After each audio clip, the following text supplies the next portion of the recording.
Имам Ибн аль-Каим, да помилует его Всевышний Аллах, писал: «Представь, что в один день ты проснулся без веры. Представь, что Аллах отвернулся от тебя, отвернулся и оставил. Оставил в этом большом мире без своей любви и заботы, подобно тому, как мать отказывается от своего ребенка. Ребенок не может без матери, так и ты не сможешь без своего Господа. Ты пропадешь в этом мире без него, а жизнь потеряет смысл. И как же тебе жить дальше без своего Господа?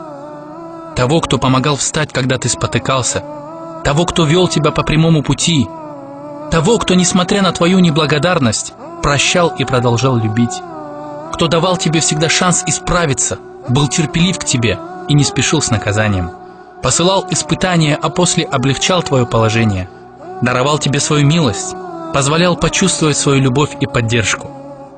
Разве тебе не страшно? Разве тебе не страшно потерять своего попечителя и помощника? Разве тебе не страшно потерять своего друга?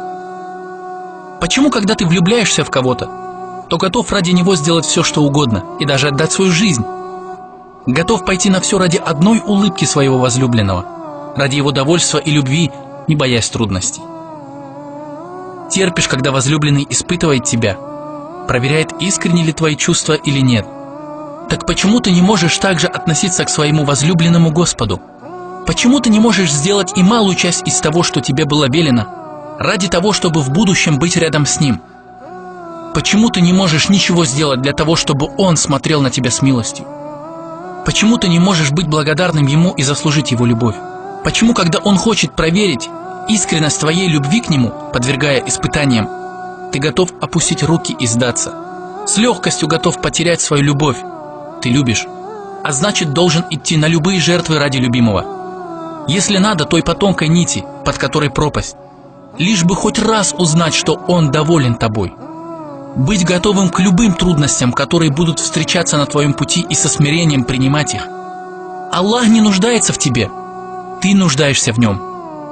Если Он оставит тебя, то смерть лучше для тебя.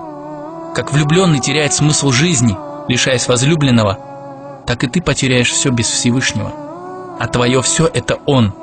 Ты силен, пока Он с тобой, но станешь беспомощным, если потеряешь Его. Джунейд опустил свою голову. Из глаз его потекли слезы.